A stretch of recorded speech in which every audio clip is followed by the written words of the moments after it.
juntos uma grande emoção. Sentir no peito uma explosão de amor.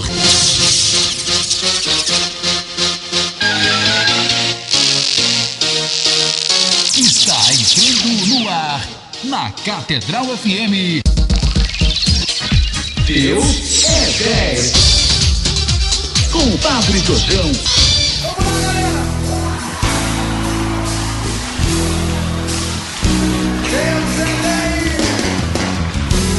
Bom dia, amados irmãos e irmãs, bom dia. Tendo celebrado a Epifania do Senhor no domingo ontem, meditemos essa festa tão bonita celebrada no mundo hoje. Amados irmãos e irmãs, então, nesse dia de Reis, o martirológio romano nos lembra São Gaspar, São Belchior, São Baltazar. Cacemos nossas Bíblias perdidas. Caçadores da Bíblia Perdida.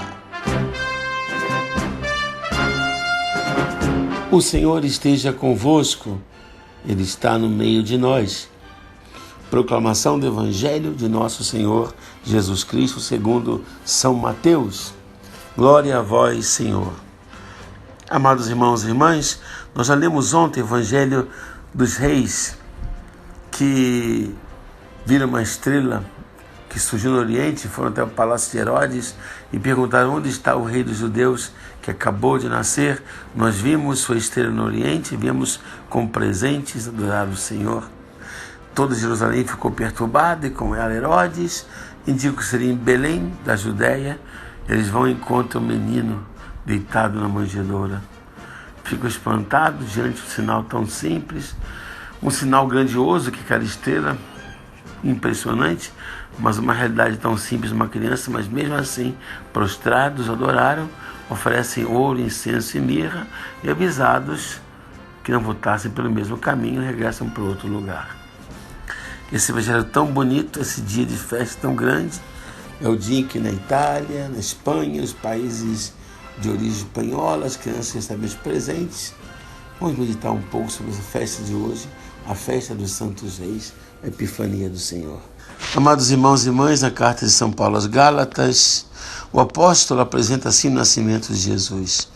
Quando chegou a plenitude dos tempos, Deus enviou seu Filho, nascido de uma mulher, nascido de uma virgem. No Evangelho, no início temos: completou-se o tempo, o reino de Deus está próximo, convertei-vos e crede no Evangelho. Por que São Paulo e Jesus se expressam dessa maneira? Hoje em dia está historicamente comprovado que nos anos em que Jesus apareceu, havia uma viva expectativa da vinda do Messias entre os judeus. Essa expectativa havia cruzado as fronteiras de Israel, se espalhado também no Império Romano. O historiador Tácito, no seu livro História, relata que a maioria estava convencida de que naquela época o Oriente cresceria em poder e que da Judéia viria um dominador do mundo. Tais afirmações de Tácito são um testemunho interessante de um estado de espírito amplamente difundido no século de Cristo. Também na Mesopotâmia, terra dos magos, havia uma crença hoje amplamente documentada de que o Messias viria vir da Judéia para dominar o mundo. E havia sido estabelecida com surpreendente certeza de que esse ungido nasceria em um tempo bem definido, exatamente naquele momento em que para os cristãos o Senhor do mundo realmente teria chegado. E a mais, hoje os astrônomos estão certos de que no ano 7º a.C., o ano que os estudiosos consideram mais seguro para o nascimento de Jesus, Júpiter e Saturno se aproximaram 3 vezes mais um do outro, fenômeno muito raro, mas causando uma iluminação muito mais forte. Por outro lado, os arqueólogos descobriram que para os astrólogos da Babilônia, essa mesma conjunção de astros era o sinal esperado no início da era messiânica. Ora, tudo isso nos leva a pensar seriamente que Deus realmente semeou seu caminho com tanta luz, que de tal sorte quem tem olhos límpidos e coração puro poderia facilmente reconhecer em Jesus a expectativa da humanidade e do enviado de Deus. A luz suficiente para quem quer ver, observava Blaise Pascal, mas também a luz, penumbra suficiente para quem não quer ver. Entende-se então o significado da pergunta dos magos, relatada por São Mateus: onde está o rei dos judeus que acaba de nascer? Nós vimos sua estrela no Oriente e viemos adorá-lo. Nessa pergunta há toda uma grandeza desses homens. Os magos se revelam pessoas sedentas de conhecimento. Eles buscam a verdade que dá sentido à vida. Como seria possível se não fosse assim? Conceberam uma viagem em terras distantes, guiados apenas por uma trilha estelar. A sede de verdade desses homens tinha de ser muito grande para se expor ao ridículo, pedindo notícias sobre um personagem misterioso. Os magos, foram devorados por uma busca apaixonada pelo significado da vida humana.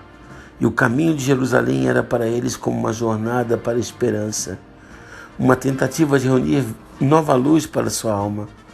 Quão bela é essa inquietação saudável de quem não permite se acomodar com a mediocridade. Um fato é digno de nota. Ao ouvir isso, o rei Herodes ficou perturbado e com ele toda Jerusalém. Jerusalém parece uma cidade despreparada, mas todos sabiam que chegara a hora do Messias. Os sumos sacerdotes, os escribas, mostram-se homens que leem a Escritura, mas com o mesmo desinteresse com que lemos um papiro antigo.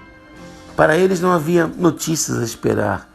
Eles tinham certezas a impor, é verdade, mas não respostas a procurar.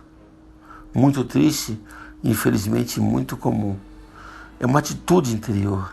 É por isso que eles ficam surpresos que esses magos estejam procurando algo mais que isso, algo além. Isso acontece ainda hoje, infelizmente. Muitos religiosamente se sentem chegados, já alcançaram a meta, não tem mais nada para aprender e procurar. É a atitude mais perigosa e, acima de tudo, a mais arrogante em que se possa pensar. É a atitude do fariseu que deixa o templo com um pecado a mais. De fato, com Deus sempre temos que estar a caminho, porque a vida é sempre um tempo de conversão. Crer não é sentar-se no trono da suficiência, mas caminhar sempre na humildade, em busca de um bem cada vez maior. Enquanto isso, os sumos sacerdotes e os escribas respondem a Herodes preocupados com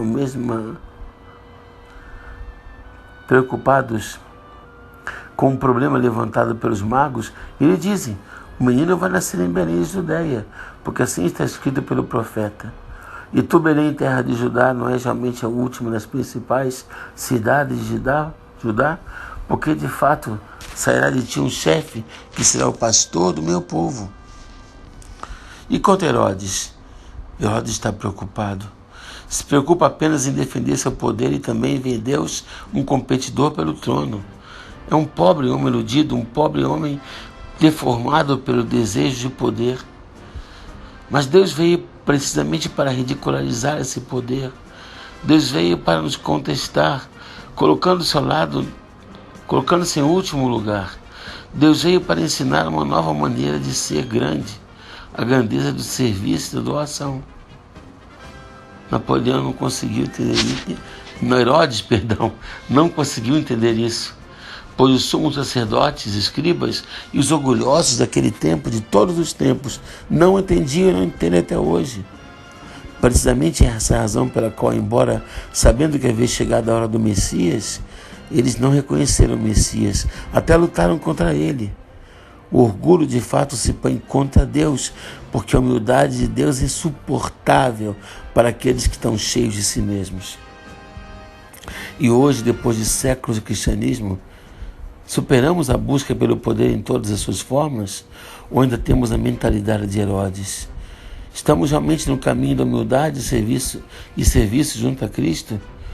Ou talvez tenhamos caído na armadilha do orgulho, procurando títulos, glórias, privilégios, recompensas e honrarias. a título de Herodes, pode se manifestar de várias maneiras.